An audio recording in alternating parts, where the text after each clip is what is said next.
May 11th, Unified Year 1927, Federation Army Parting Message. From Western Army, Political Commissar Representative Hobrov and Commander Representative Lieutenant General Markov. To Federation Army General Staff. Headquarters has given all remaining troops strict orders to withdraw. Command wishes to act as rear guard for their comrades' retreat. If even a single soldier can be saved, we're satisfied. We are currently taking suppressive fire. At this moment of parting, Command would like to thank our comrades who fought with all their might. But we are unable to repay the sacrifice of our comrades fallen in the mud. Having lost air superiority, all we can do is pile up losses in vain. Though it's well known how vulnerable ground troops are when control of the airspace is lost, we take this opportunity to re-emphasize that threat. The unique maneuvers the Imperial Army employed in Dacia have now been proven many times over in several other battles. Even if achieving air supremacy isn't possible, stop enemy aerial attacks with an ambush if a chance presents itself. Strive to improve weather forecasts. Aerial mage units put up a serious fight, so defend with your lives. Though the war situation has worsened, hold your ground. In response to some doubts related to rank issues, we believe that our troops proved their innocence with their flesh and blood. We hope you will recognize their contributions. Additionally, we're at a disadvantage against an enemy with a less rigid organization, so we require greater flexibility and agility on the operational level. We hope you'll consider these systemic issues. We've noticed that repetitive phrasing in political commissars' messages and reports weakens the effectiveness of the ciphers encoding them. Our operations often seem to be found out when messages are sent. This seems to have led to the leaking of our HQ location. There's a good chance that was the cause of this aerial mage unit attack. Please use officer messengers and work to shorten messages as well as avoid repetition. Frequent use of ideological terms is an extreme weak point in terms of encoding. Please know that necessary intelligence being restricted during operations can invite extreme difficulties. But aside from command, everyone did their best. Letting our comrades die like dogs was entirely command's failure, so please refrain from blaming the units beneath us. I wish luck to all our comrades in arms. Long live the motherland, the party, and the people. The same day, MOSKVA, Commissariat for Internal Affairs Office. The moment he finished reading it, the feeling he had was of a great nothingness. In response to the outcome of the clash with the Imperial Army, the Commissar for Internal Affairs, Loria, emitted a deep sigh. How awful. I never thought it would get this bad. The official report, the copies of telegrams, and the insider he'd sent to inform him. Numerical superiority, plenty of equipment, we even improved the supply lines, and this is what we end up with. Their current status was more miserable than he could have imagined. An enemy airborne unit caught them from the rear, and after throwing them into confusion, the Imperial Army, with armored troops as the main thrust, punched through their front to encircle and annihilate them. This army should have been doubly prepared for this day, but collapsed so fast. The fight was like a scene from a poorly made propaganda film. The only difference between that and one of those videos the party made was the gap between the heroes and the villains. With the exception of the Federation Army, which was supposed to win, getting mopped up and being driven off by the Imperial Army, which was supposed to lose, everything was just like in the films. The fellows at the studio were apparently more talented in their pursuit of reality than one might think. Shall I send them all to Siberia? The resemblance was so uncanny that he half felt like actually taking out his anger on the filmmakers in that way. So this was a serious blow to the army then? A little effort apparently wouldn't be enough to turn the war around. One read through was enough to see that. To put it plainly, this situation couldn't be solved with the all-purpose lack of revolutionary spirit line. Tell me something, comrade. Were there any issues with how the Western Army was operating? I hear it was basically according to doctrine, sir. This staffer had a lot of nerve for a mere colonel, implying that ultimately it wasn't the army's fault. Of course, that's why Loria had chosen him to serve under him. Just to confirm, when you say basically, do you mean there was some exception? Apparently, there was some planning with the political commissars in the field to reinterpret orders how they saw fit. Comrade Colonel, I'm not blaming anyone. This inquiry isn't about making accusations. Could you perhaps tell me what sort of changes were made to the doctrine? Loria continued, if I felt like purging somebody, I could make up any number of reasons. I just want to know what the situation is on the ground. My question is clear, Comrade Colonel. What sort of changes did the commanders in the field require? I don't think it's the sort of thing that bears reporting to the Commissariat for Internal Affairs. Comrade, I thought you understood me. After all, the General Staff kept sending him liaison officer assistants like human sacrifices. Even this colonel had only recently been able to speak without flinching. To put it simply, they were slight tactical improvements made on the ground taking into account the skill level of the troops and the partial tactical withdrawal. Oh, slight? Comrade, couldn't you please accept slight? Although the purging of the military was a great success when it came to bending it to the Army's will, when it came to acknowledging the officers' self-respect as specialists and making good use of them, it seemed his predecessor had gone a bit too far. In the end, perhaps the omnipotent medicine of revolutionary ideology was pseudo-opium. So the path to establishing socialism would require some adjustments. As long as they were trying to bypass a bourgeoisie revolution, necessary fixes should be made along the way. So, I'd like to ask a question. Does our army need to make major changes on the ground? The colonel was silent, but at the point that he didn't blurt any denials, his true feelings were out. And, to go a step further, those feelings were surely the feelings of the Federation Army's General Staff. Loria nodded before giving his conclusion. So, there's an issue with the doctrine? Comrade Loria, may I say something? Our beloved Comrade Forerunner said that knowing the problem was halfway to solving it. Shouldn't we be happy to know where the problem lies? Smile, he said with a grin at the colonel, who was growing nervous. Then he continued, let's be frank. I didn't think we would lose this badly. Wasn't the Army's estimation that even if we took a counterattack, we'd be able to end things in a stalemate if we made it a firefight? I beg your pardon, but you probably want to talk to someone higher ranking. Grinning warmly, Loria peered into the colonel's eyes. Checking his reflection there, he seemed to be smiling fairly nicely. Nevertheless, every liaison officer selected by the General Staff ended up, unconsciously or not, backing away from him. May I hear what the General Staff thinks? Across the desk, the colonel stood at attention, and Loria felt it wrong that he was sitting, so he stood as well and reached out to put a hand on the man's shoulder.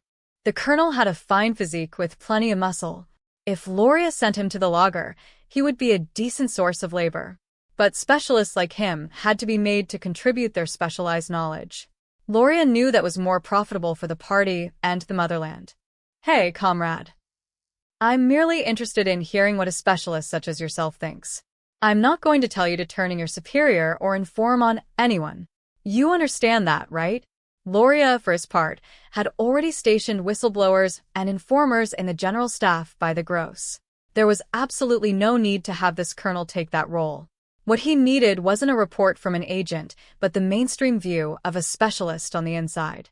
What are things like at the General Staff office? Honestly, the shock has everyone frightened. They're shocked? Kindly continue. It was very easy for Loria to tell when someone was overly nervous. The expression on the colonel's face, as he agreed, was one of someone trying his best not to have any expression at all. If Loria had wriggled his nose, surely the man's face would have tensed up even further. That said, scaring him would achieve nothing. Loria urged him on in the tone he felt sounded like a loving father. I don't understand soldiers' thought processes perfectly, but I understand how you feel. I didn't expect the kind of losses we suffered this time, either.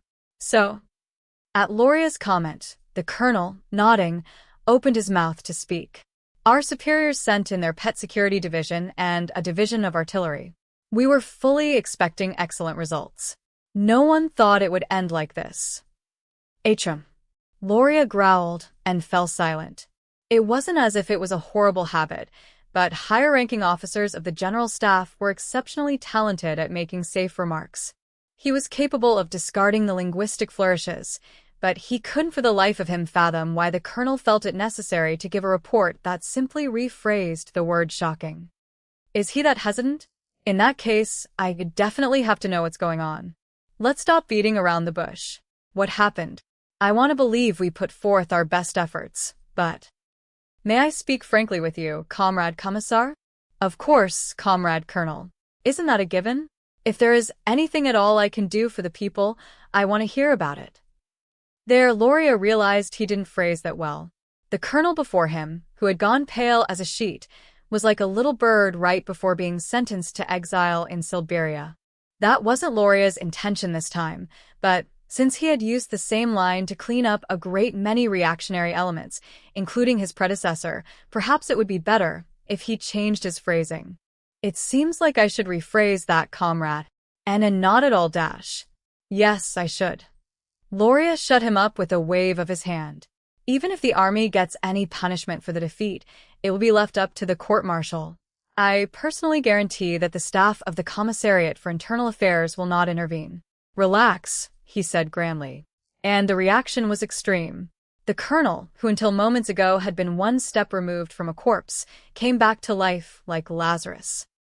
Could you make that promise to the general staff? I'll support you at the party meeting. And I'll talk to Comrade General Secretary personally. Is that enough of a guarantee? Thank you. As long as you're happy. So, Apparently, the colonel was so delighted, he had forgotten something important. Loria would endure the political commissar's unpleasantness only in exchange for him talking. I want to identify the problem. Then we'll report it to our comrades along with Comrade General Secretary, and fix what needs fixing. Comrade, don't you think it would be difficult to defend the army if there wasn't a problem? To put it another way, if he didn't talk, there was no guarantee. Well, the problem. Yes, what is it? A lack of air superiority. We failed to eradicate the enemy from the sky. The fleet was supposed to have received a good amount of reinforcements, didn't it? Comrade Colonel, I can tell from your attitude thus far. Loria patted the colonel's shoulder with a sigh and sat back down. If he was being this generous and a man with guts still couldn't speak his mind, it wasn't hard to imagine the existence of a taboo. And what sort it was. Is this about aerial mages? Though he replied timidly, it was probably praiseworthy that he'd honestly admitted it. Loria needed men like this. I'd like you to explain. Isn't the effect mages have on air superiority negligible? I've heard they can only be a minimal threat to planes. The issue is everything about them. This is an extreme example, but aerial mages mainly fight at lower altitudes. We have reports of named who are flying higher, but they're in the minority. I'm aware of that. What about it? That's how that fairy came to visit MOSKVA. If he had known, he would have personally done much, multiple times more to keep her from getting away. He had given the point people who had made light of mages' bodily re-education, but this was such a huge defeat that he was compelled to feel that wasn't enough. Air combat at its essence is getting into position. This is the root of a large misunderstanding. I don't know much about it, but the idea is to get behind the enemy to fire, right? Yes. The colonel nodded, and he began to explain the basics of aerial combat in a familiar way. It made sense that the general staff had dispatched him as the liaison officer. According to ace pilots, practically everything depends on finding the enemy, as well as a superior spot to fire from. I see. So it's not like the old days where you used to just point guns at each other and shoot. No, it's as you say. That's why it turns into a dogfight, and getting into a good firing position becomes so critical. So, the colonel continued, on this point, our mainstay fighter plane specs are such that they're much faster than mages, which meant that on paper, with those specs, they were argued to be superior. With the repetition of the word specs, even a man who wasn't a military specialist could imagine what he was trying to say. Surmising that it must have been mere theory, Loria shook his head. So, what's the actual situation? We can't even engage. Loria gasped in spite of himself. It was easy enough to regain superficial composure, but inside, he was troubled. News to me. Of course, publicly, they had stressed that it was possible to resist mages with planes. Why not? Planes need to land on runways, while mages can land anywhere their mission demands. That was enough to explain that they had a choice. Once the colonel was satisfied the commissar understood, he said something rather quickly that Loria had never heard before. To be perfectly honest, rather than fighting it out with the planes, they can hole up at ground level and transform immediately into an anti-air firing nest. What about taking them out with the infantry? It would be extremely difficult to defeat them with infantry firepower. Anti-tank rifles just barely work, but it's too hard to aim at them with bolt-action models. In other words, from an operations standpoint, it was impossible to use infantry for this job. I thought we were able to boast that they were reactionary relics, slower than planes, weaker than tanks, and fewer than foot soldiers. From the dumbfounded look on the man's face, Loria realized his childish comment was being misunderstood, so he hurried to take back his joke. I was kidding, Comrade Colonel. It wasn't that he didn't understand. On the contrary, he knew what a little filly his precious fairy was. How satisfying it would be to break her. They can be deployed more freely than planes, their defense is solid enough to be comparable to a tank's, and they're also as multipurpose as soldiers, right? Sheesh, I thought I had it figured out in my head, but this really is a handful of a service, huh? The reason a military power like the Empire, or a highly militaristic organization like the Imperial Army, would make such extensive use of aerial mage units was that they were so convenient. It was impossible to laugh them off as anachronistic reactionaries clinging to magic. He had to acknowledge their advanced maneuvers that had taken off the tops of not one but two, three forces. The Empire's magic army wasn't about ideological reaction, it was progressive. So only aerial mages can fight aerial mages? But this is indeed a problem. Huh. Blank looks. Right, these guys are soldiers after all. And it's awkward that the Western Army was emphasizing the contributions of the aerial mages, Comrade Colonel. These guys are so dense, thought Loria, feeling slightly irritated. Soldiers paid too much attention to practical matters. He couldn't have them looking down on theory and politics. You must think we threw too many of them into the lager, but this is a bit of a delicate matter. Why is that, comrade? Doesn't it sound like an excuse? Though the colonel said nothing, his shocked expression showed that he acknowledged his mistake. Their view must have been clouded as they marveled that he had actually out and said it. But they were trying so hard to tell you what was actually going on. And you're right, of course. The problem is that I, and many other Nomenklatura 9 weren't informed of any of this to begin with. The magic officers during the Tsarist period had been a firm force of resistance against the revolutionary administration. Federation Nomenklatura's allergy to magic was severe. Magic? We'll drive it off with science. That's what they boasted. And in reality, they were close to eradicating the mages within the Federation, so it was difficult to change their mind so abruptly. It can't be justified politically. A soldier groaned in a strained voice, and Loria simply confirmed. I'm not sure it's necessary to be so extreme, but if pressed, I'd say you're right. I mean, even Comrade General Secretary dislikes aerial mages. So it's true? They asked with their eyes, and Loria added with a wince. If you faced resistance from them in the counter-revolutionary war, and more recently nearly got your house burned down by them, wouldn't it be logical to hate mages? Yes, you're right, comrade. That said, we can't ignore the realities of the battlefield. We should be able to say to hell with it and reinforce our mage units in a big way.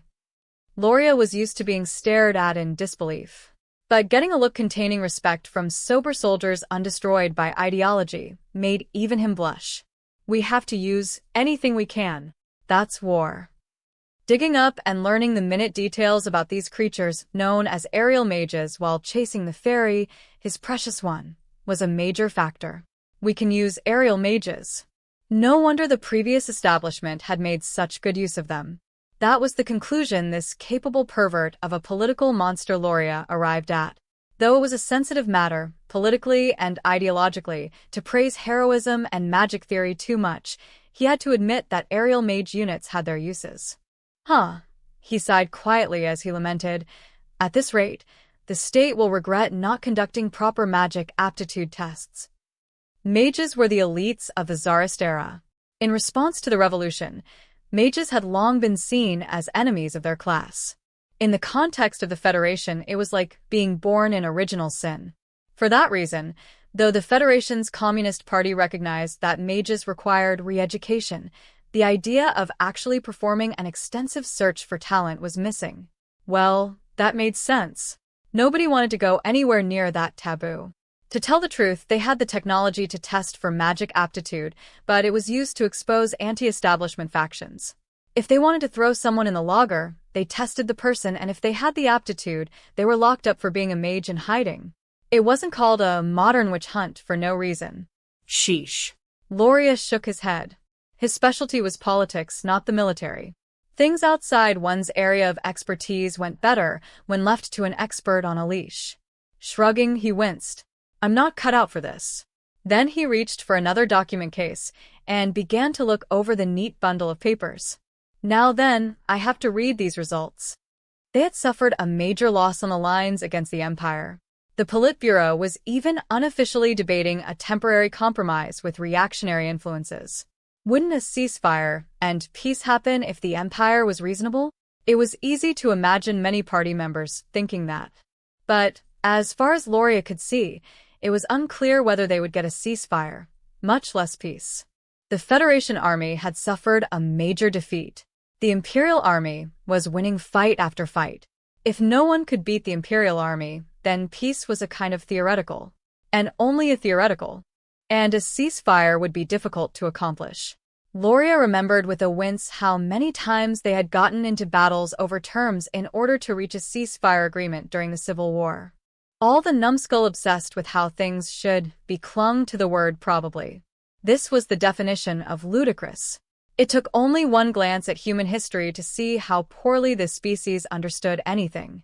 Putting together an encyclopedia of stupidity would be an undertaking on a national scale. But he was looking forward to seeing the other side of the possibilities that probably presented. He was taking a close look at the documents that had been collected into a report so he could prepare for any potentialities when his brow relaxed slightly. In his hand was a survey of living conditions inside the Empire. It wasn't a highly classified document, but public opinion in one's enemy countries could be surprisingly key. Sometimes the nebulous spirit of the age transformed into something else. I figured the Empire was pleased with their victory, but are they drunk on it? It's a possibility, but as far as I can tell from this editorial, do they not even realize they're oozing this greed? He flipped to another translated article, and a smile crept across his lips. The fervent public opinion in the Empire was that fruits worthy of their victory should be demanded. Loria could appreciate that to an extent, but as far as he could tell, this was much more than he would have expected. A huge sum of reparations, outrageous demands. You want this much in exchange for peace. And Yaisi drunk on victory spouting grand nonsense about the Empire leading a new world order was one thing. And it was plausible that the people of the Empire wanted reparations. But that was as far as Loria could understand. If the environment in the Empire was such that they could dribble their ambitions all over the papers like this without any restraint, that meant something definitively different. This is... Oh. It looks like we have horrible luck. He was sure that all Imperial publications went through the inspections. That meant that for this article to pass, a censor had to feel that it had no issues.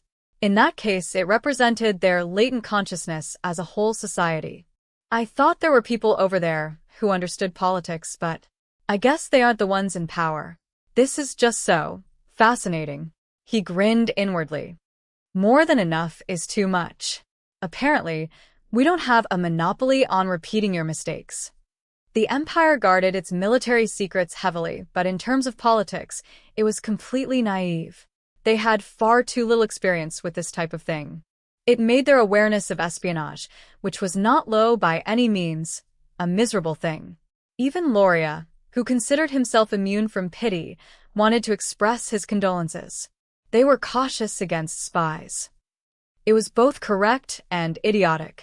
They protected only the things they wanted to hide and left everything else out in the open despite the fact that the whole premise of information warfare was putting together innocuous little things like a puzzle to paint a bigger picture.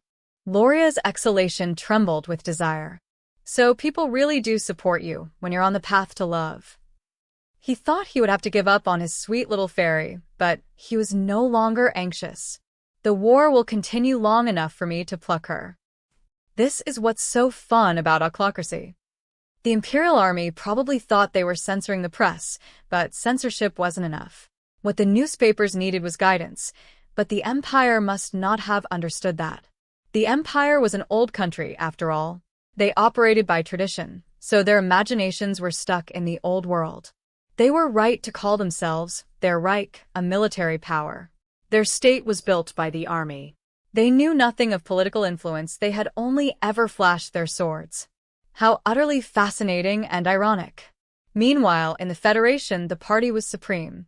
It was only natural that the Empire and the Federation had different strengths, and there was no reason one had to attempt to compete in the other's field. So, we really should fight with politics. Around the same time, former Entente Alliance territory, the Northern Liberated Zone, what the Partisans and Federation Army called it, / the region crawling with partisans, what the Empire called it. Perhaps it happened because the Federation's change of direction was being discussed on a grand strategy level. Someone rolled a die for fun, and the whole world began to change as a result. The clash on what the Empire referred to as the Eastern Front became a huge turning point. The aftermath came like a flood and necessarily impacted the operations of the multinational unit in former Entente Alliance territory, which was considered a secondary front compared to the Eastern Front. Like all things, it was the result of the guidance of an invisible hand trying to accomplish something that no one intended. Yes, somebody called it an invisible hand. That they would scrape together seasoned troops from wherever they could get them. But theory was only theory in the end. Asked if it resonated, Lieutenant Colonel Drake was actually discouraged. I didn't expect to be withdrawing. I understand the necessity, but wow, it's a drag. I guess consideration for the partisans' interests won out in the end. We're only guests here. Even if we leave, it won't affect them that much. It's because they've been cautious that we can leave without being crushed under guilt.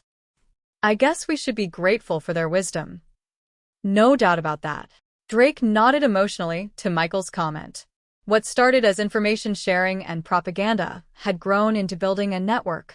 In addition to standard Entente Alliance language, they had been putting in an effort to learn some dialect to grab the hearts of the people, but now they were being told to withdraw. Barring other orders from the home country, we'll probably withdraw with you. The problem is how to get away. Should we just accept that it'll give off a huge mana signal and do a long-distance flight? That's a bit too much ingratitude. The chance of mages lurking in partisan territory being high or low would surely be a large factor in how the Imperial Army would deal with them. Naturally, the partisans, who had the short end of the power imbalance, would hope the Imperials would be cautious. So the tactical intel of the departure of Mikkel, Drake, and their troops was something they would want to hide for as long as possible. Still, it's only a matter of time before it comes out. We gave some of our equipment to what few former Entente Alliance Army mages were left. Sorry, former mages? I never heard anything about that. I only learned of them officially just now. Reserves? Drake asked, but Mikkel shook his head. Worse. They're the age of my dead grandmother. Oh man, war really does a number on respect for the aged, huh? Are they just decoys carrying orbs around? That's something else. Well, if the orb reacts, and what's more, apparently, they all volunteered. Volunteered? They allowed that. He refrained from saying, under these circumstances? That's what it would mean. I'll pretend I didn't hear that. Some of my subordinates are too sensitive to news like that. I don't want any more discipline issues. Makes sense. Politics is just such a pain. But war is even more of a monster. You never know what will happen tomorrow. You mean this world is just one big lager?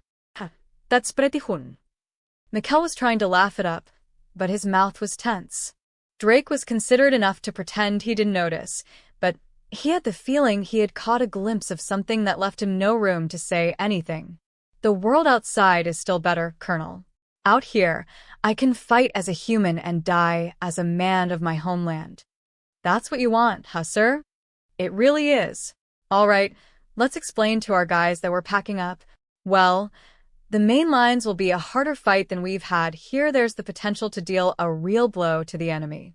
Let's think of it like that. Understood. Reviewing their conversation, Lieutenant Colonel Drake stared silently into his mug of now lukewarm tea, feeling bitter. Why is it that whether it's tea or your mood, they both have to cool down? If he had to give a reason, the conclusion he reached wasn't very gentlemanly. Maybe it was inspired by the problematic individual sitting across from him, who made him a bit weary. She's such a handful. We're withdrawing? Now? At this critical moment. That's right, Lieutenant Sue. But the partisans are only just finally starting to accept us. If we would just hold our ground, we could free my homeland. Even Drake could understand what the look in her determined eyes was trying to tell him. I agree that they're accepting us. Even I agree with you there. We're withdrawing right as we're able to build a cooperative relationship. I'd be hard-pressed to say it's not unfortunate. Most of the highly mobile Imperial troops had been sent to the Eastern Front for the major head-on clash with the Federation army there. The Devil of the Rhine, who had so tormented him previously, and the other enemy aerial mages hadn't been operating in their area of the former Entente Alliance territory, which meant things were going well. But that was also what gave Sue hope. So, Drake sighed before he spoke. The situation has changed. Things had changed so much, he probably should have added fundamentally. I'll give you a short explanation. The recent Federation offensive led to a decrease in Imperial troops in and north of Norden, which gave us a major advantage. So then shouldn't we stay? This girl arguing about whys was a first lieutenant in rank only. Drake realized as an officer that he had to give a straightforward explanation. I'm going to get to the point, Lieutenant Sue. He knew telling her to shut up with his hands, mouth, and eyes would be rough. Nevertheless, he held up a hand, told her to shut up, and glared at her. Perhaps his final act of kindness was to withhold the just listen. Unfortunately, our allies in the East lost. It was a major, full-frontal defeat. What do you mean, they lost? It was never fun to be the bearer of bad news. And once they had learned that the Federation army wasn't 100% pure commie, it hit closer to home. Colonel Mikkel and other good people like him. And so many of them. Far too many must have sunk into the mud. The Federation's military, mainly the Western Army, carried out their counteroffensive as planned, but the operation failed. Problems piled up, and the counterattacks conducted by Imperial Army units have brought their lines close to collapsing. Close to is a kind way of putting it. Drake inwardly mocked himself. The intel and map made it obvious. The Imperial units didn't let the awful muddy road stop them in their resolute advance to the east. The Federation army lines should have been stopping them, but they fiercely shoved them back. The worst news of all was that decapitation tactics had been used. The Federation Western Army headquarters, which should have been handling the situation, was almost completely destroyed. The details haven't been confirmed, but it's been reported that the regional headquarters has been annihilated. And the report mentioned a familiar enemy, the Devil of the Rhine.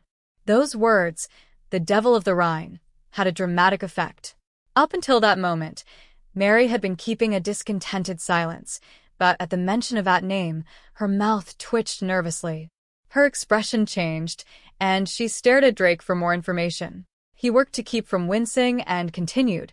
Apparently, they used classic decapitation tactics. Headquarters wasn't prepared for that? That's a good question. For a moment, he actually felt like he was having a conversation with a fellow officer. As a magic officer of the Commonwealth Army, it was only natural to learn from the battlefield. Drake had a curious fondness for talks and lessons like these.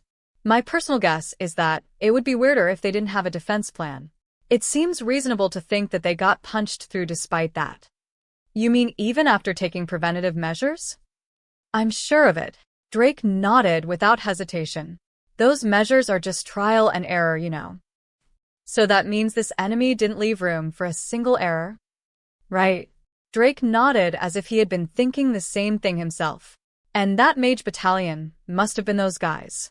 If they were the ones who attacked the headquarters, then it makes sense that even the unexpected would turn to expected. And that's why headquarters fell. Yes, that's how I personally see it. Even a fully outfitted Marine mage unit wouldn't have been able to prevent it with some half-baked preventative measures if they met some real, salty pros.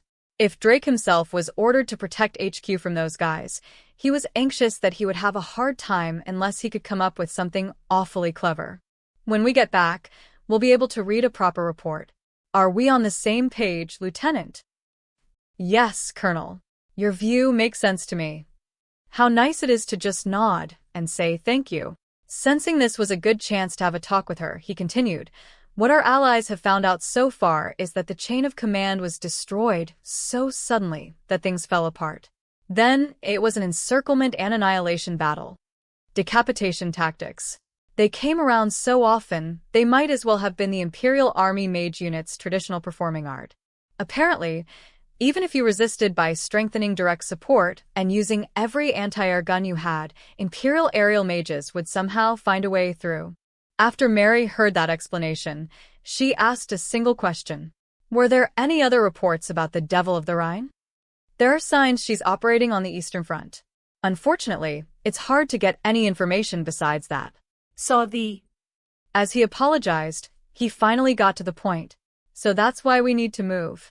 All our fighting forces must head to the Eastern Front. That's what Joint HQ decided. She glanced at him. The look in her eyes, like that of a child who didn't want to go home, got on his nerves. If this was a marine magic officer of the Commonwealth, he would have told her not to be so servile, to have the self-respect of an officer, but she was a volunteer and part of a group who had been through a short, accelerated training program. It was an awkward situation, but Drake felt he had no choice but to argue her over to his side, so he spared no effort and said all he could. Experienced mage units like ours are needed on the front lines. We may be receiving guidance from the Federation units, but our presence on the forwardmost line will demonstrate an international united front. So you're telling me to just abandon the Entente alliance? Don't misunderstand, Lieutenant. That's definitely not what I'm saying. It was clear as ever that to check the Empire, it was necessary to compel them to carry out operations on multiple fronts. Or, rather, it was even more important now. The strategic value had risen since the Federation's major defeat on the Eastern Front. There isn't a single soldier who feels nothing for their home. Soldier or not, who doesn't have feelings for their home. It's natural to have a bond with the land you were born on. So for once, Drake could sympathize with this Entente Alliance girl Mary Sue. No matter how crazy she was, how embarrassing, or if her emotional grasp of the ideas could use some work, in his head, he respected her feelings. I understand how you feel. So I promise you as an officer and on my honor as an individual, as far as I know, the higher-ups don't have any intention of abandoning it, either. At least, he continued, according to Colonel Mikkel, the Federation intends to continue their support. They're in a tough spot themselves, which is probably why they're hoping the guerrillas will dominate the northern part of the Empire. Weapons aid, intel support, and training if necessary. The Federation Army was working hard to provide the orthodox basics of partisan support. But wouldn't real support mean staying? Honestly, I'm not so sure. There was a simple reason the option of remaining didn't come in his conversations with Mikkel. It was just that clear how badly mages were needed on the main lines. I think we're pretty effective at supporting the partisans. It's not as if we have no effect, that's true. But it's also the case that the type of support we can provide is disjointed and limited. What do you mean by limited? The Republican Army tried things like long-range mage unit advances and militia support on the Rhine front, and everyone knows how that turned out. What happened at Arene was undesirable, to put it mildly. The plan for a mass uprising of militia supported by aerial mages had seemed perfect on paper, but it was powerless in the face of the overwhelming force of a regular army. The besieged troops may have been holed up in the city, but if they couldn't disable the enemy guns, they ended up as mere targets. Whether the world wished it so or not, it had to be acknowledged as reality. But here we dash. You're trying to say that since the enemy is dispersed, they're somewhat subdued? Sue nodded, and in part, her impressions were correct. Unexpectedly, perhaps it should be said, the Imperial Army had become distractingly restrained and polite in response to the threat of mages mixed in among the partisans. I guess we should take it that they're using what they learned cleaning up on the Eastern Front to deter partisans. They learned. That's right. Drake nodded. They've realized how foolish it is to overreact to sporadic attacks. But there's a limit to these things. Once a threshold was crossed, they would necessarily turn into beasts driven by raison d'etre. If partisans and mages hold up at the root of the communication lines or a foothold put up organized resistance, a heavily armed unit would show up. Ultimately, the harassment we're carrying out is within what the enemy can accept. So, don't you think it would be better to do something more than harassment on the front lines instead? But if you can't leave the unit, I could. He had expected her to say that, so he wasn't surprised one bit. And even Drake could understand. The love for her homeland that made her want to continue resisting, was commendable. But his position was such that he had to reply with a sober expression. If we're going to fight a clean war according to the rules, I'm not sure a solo mage staying behind for a combat mission will fly. Regardless of the interpretations for a unit's fighting, the interpretations for a single combatant are split. That's ridiculous. It's not that I don't agree with you, but it's thanks to those ridiculous rules that we're just barely maintaining human society. That's just how it goes. How can you dash? Please appreciate our situation, Lieutenant. It's undeniable that our being dispatched here was based more on political factors than military strategy. Listen. He broke things down to persuade her, hoping she would understand. Sending a large aerial mage unit was an unprecedented measure to begin with. Considering how the war situation is worsening, the only right move is to withdraw before things get more complicated. If they were stuck trying to withdraw after the Empire sent a cleanup unit farther north than Norden, partisan trust in the Federation and Commonwealth would be compromised. Should I just spell it out? Drake braced himself to speak. If we act now, we can use the worsening war situation as justification to move. You get it, right? He looked at her. Withdrawing wasn't a choice that felt good for anyone. But now, and only now, could they pull out with the least friction. At this point, it was still possible for everyone involved to find common ground. I'll be frank, Lieutenant. If we have to beat a fighting retreat and your homeland gets caught up in it, you'll see a jump in losses. He was trying to be logical and meet her in the middle, not just drown out her voice. This would be so easy if she would just understand. With that hope in mind, Drake said a prayer as he gave her his final conclusion. We're moving out. Have the troops get their stuff together. You get it.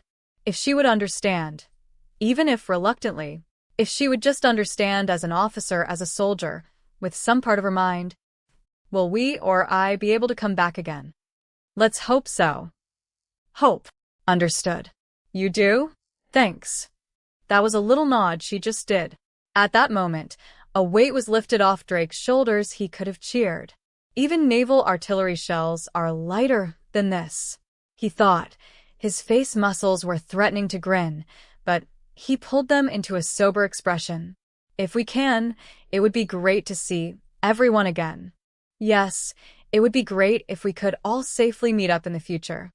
Well, I guess I'll get packing. Please do.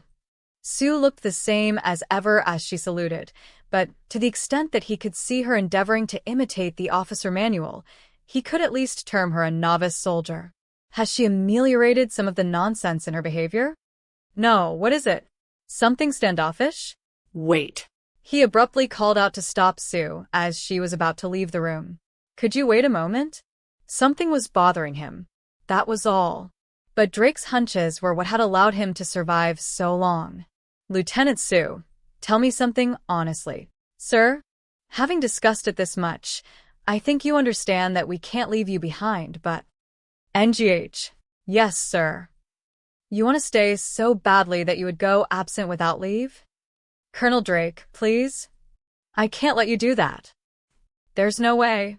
Contrary to how easy her expressions were to read, she sure lacked understanding as usual. What can we do with her? Drake was realizing that he was out of ways to persuade her. He could shout her down or throw every bit of logic he had at her, but this one's determination wouldn't be rocked by anything so simple. With no other choice, he reached out a hand and called up the Federation side HQ. He was used to the procedure of the interpreter picking up on a single ring and challenging the caller. It's Lieutenant Colonel Drake. I'd like to leave a message for Colonel Mikkel. Can you tell him that I have someone here who needs convincing from one of his political officers? Yes, Colonel. But convincing, sir? From the slight gasp and puzzled question coming over the receiver, it was clear that the man didn't understand what was going on. Well, of course he didn't. Why would an interpreter have any idea why a Commonwealth soldier would be requesting convincing from a political officer? He should understand if you tell him I'd like First Lieutenant Lilia Ivanova Tanechka to speak with her friend First Lieutenant Mary Sue. She seems to be awfully homesick. I feel like a friend would be able to get through to her better than someone like me. Understood, the interpreter responded, and after a brief exchange in Federation language, he relayed that they had agreed. That can be arranged. Was there anything else, Colonel Drake? Thanks. That's it. I appreciate it. When he clunked the receiver back into place, he gazed up at the ceiling in spite of himself. Things should be fine for now, at least. Or maybe I should hope they will. But no, political officers follow orders well enough to make themselves useful. What a mess this is. I never thought the day would come that I'd rather have an obedient communist as a subordinate. That's just terrific. I've never even daydreamed of it since my first day in the service. Shit. I get it, but why does there have to be such a huge discrepancy? Ever since the Great War broke out, so many aerial mages had fallen, yet the Imperial units remained their army's sharpened spear tip. The enemy mages burned army headquarters while my subordinates are off living in their own worlds. Oh God, whatever is this trial for? Around the same time, Eastern Front, Imperial Army forward position, at the crossing. Even flawed, what is a victory, if not a victory? Especially if it's a definitive victory that will probably go down in history. The Eastern Front is broader than those where we wiped out the Republican Army, but when the enemy carried out an all-or-nothing offensive, we surrounded them in a reversal. That's virtually a golden formula for crushing the enemy field army. Having come this far, the Imperial Army has realized its long-cherished desire. In the strategic realm, this was our second Encircle and Annihilate operation. And what's more, the victory comes with a huge leap forward compared to the time we did it when our own territory was under attack. All's well that ends well. No one is thinking about trivial errors during the last step. In the end, it was such a brilliant breakthrough in the East, which was deadlocked not so long ago. This is what it's like to get a supremely sweet sip when you're dying of thirst in the desert. Or maybe it's even better than that. A complete victory is a seductive wine that can steep you in feelings of omnipotence. We won, our enemies lost, and the name of the Reich, crown of the world, has been proclaimed far and wide. At this point, the Federation will have to start thinking about a compromise. Even Lieutenant Colonel Tanya von de Geerchaff is overjoyed, hopeful that the Treaty of Brest-Litovsk 10 is just around the corner. That's what a magnificent victory it was. On the operational level, it must have been definitive. Wonderful. This is wonderful.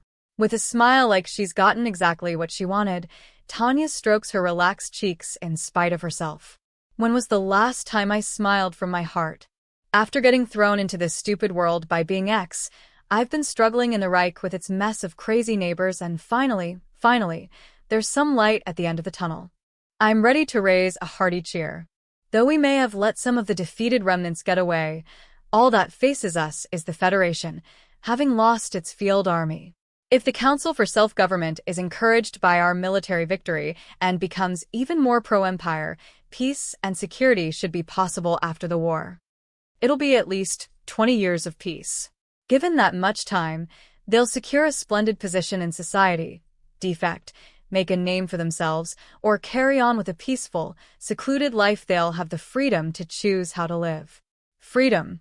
Yes, golden freedom. And so, with a camera First Lieutenant Serebryakov procured from somewhere slung around her neck, Tanya and the other officers of the Salamander Camp Group even have enough time to take a commemorative photo. Colonel, would you like to take a photo? Please do. Tanya replies to her camera-wielding adjutant, practically shouting, it's worth commemorating.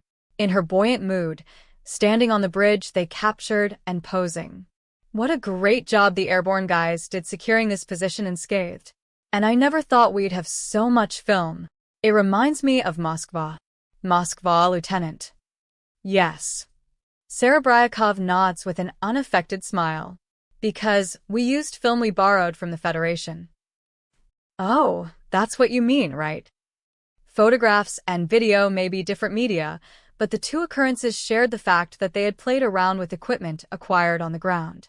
Just like Sun Tzu said, being able to procure supplies in enemy territory is such an advantage.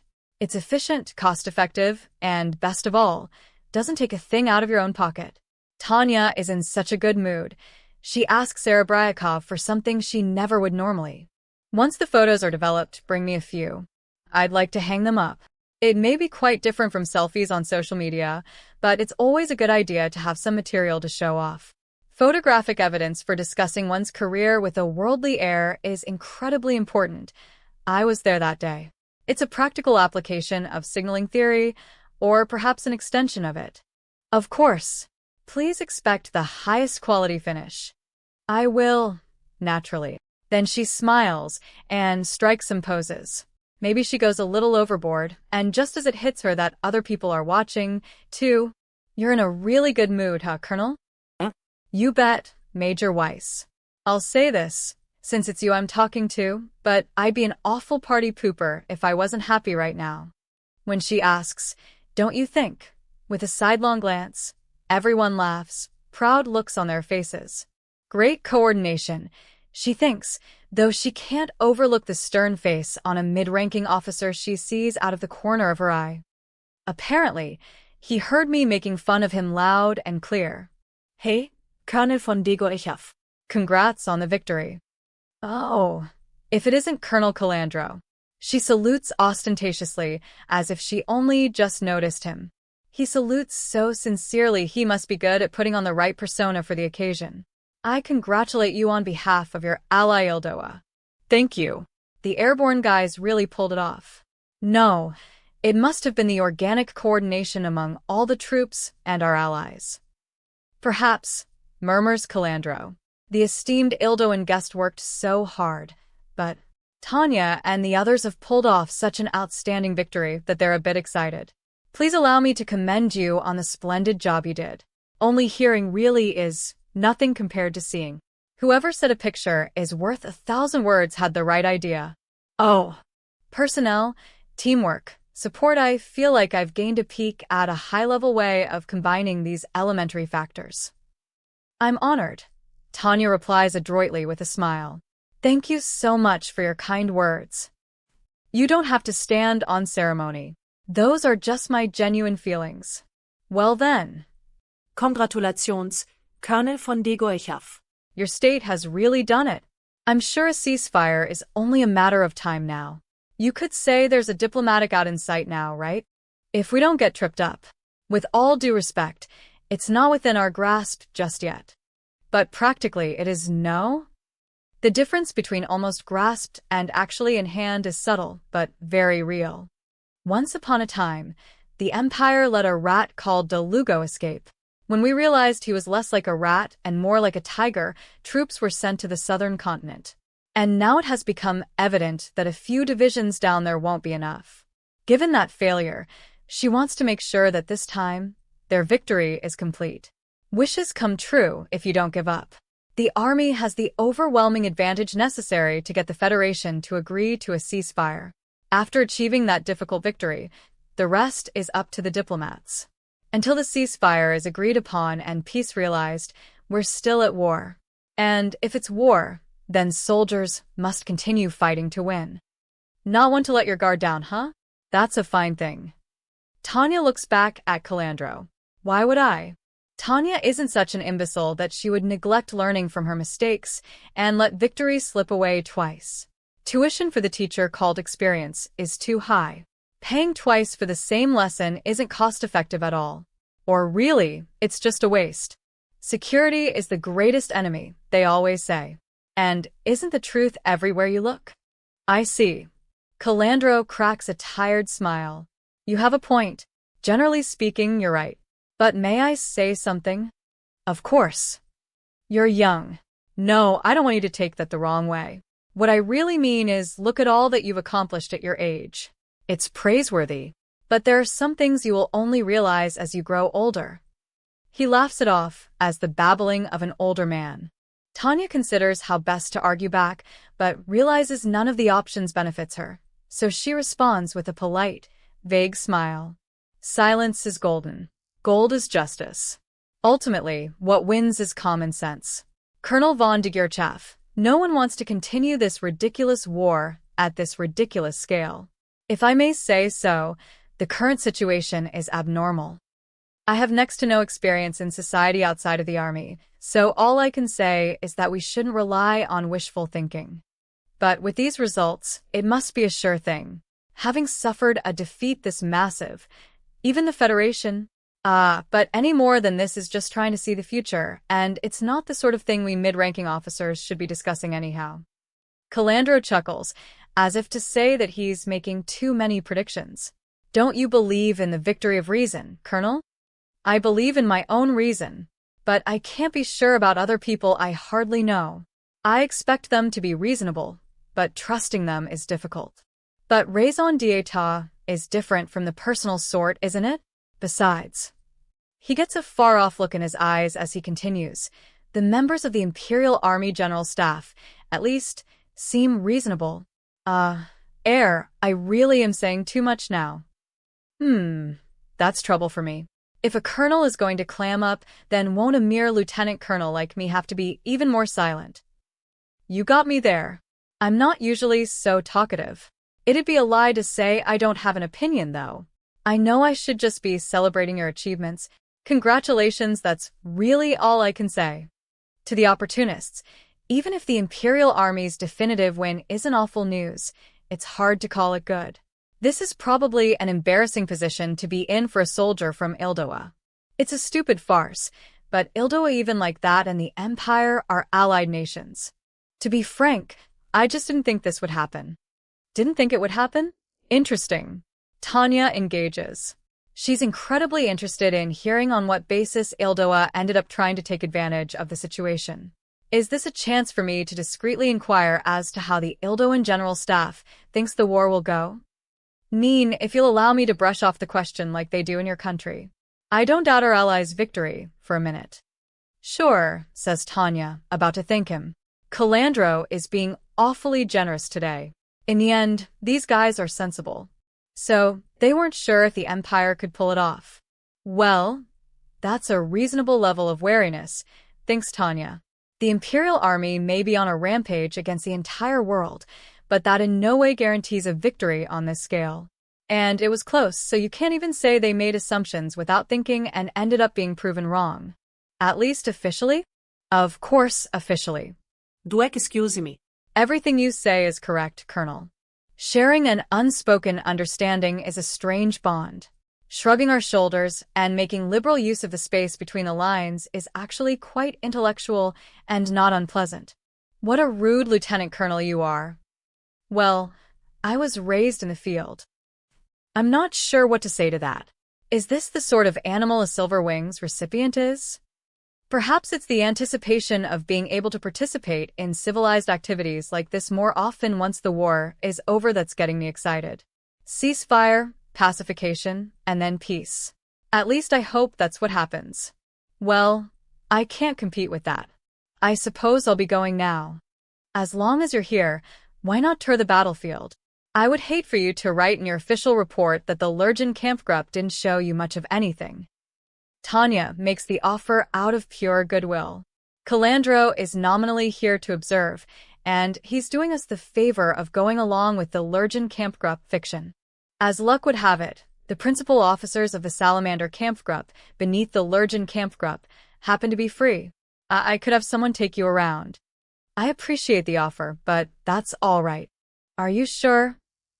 That much entertaining we can do pretty painlessly, Tanya was thinking, so she's caught off guard by this unexpected reply. This is curious Colonel Calandro we're talking about. I thought he would be interested.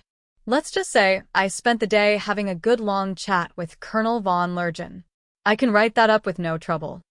I won't interrupt your celebration. Have a wonderful time. She is about to say you won't join us? But she knows you're not supposed to do things you know someone won't like to anyone but your enemies. After all, Lieutenant Colonel Tanya von de Geerchaff is an individual of common sense. Thank you. We will. Please do. Thus, with the mood still buoyant, the Salamander Kampfgruppe with Tanya in the lead raises a triumphant cheer in the direction of the far reaches of Federation territory. We've annihilated multiple corps. We've acquired a path to invade. And more than anything, the military supplies we were able to seize are like a blessed rain upon the Imperial Army Logistics Org. Colonel. One more shot. Sure. I'll take some of you, too.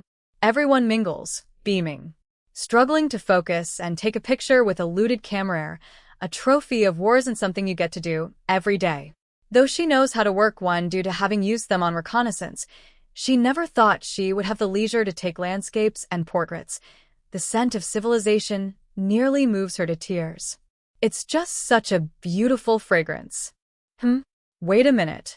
Sniff, sniff.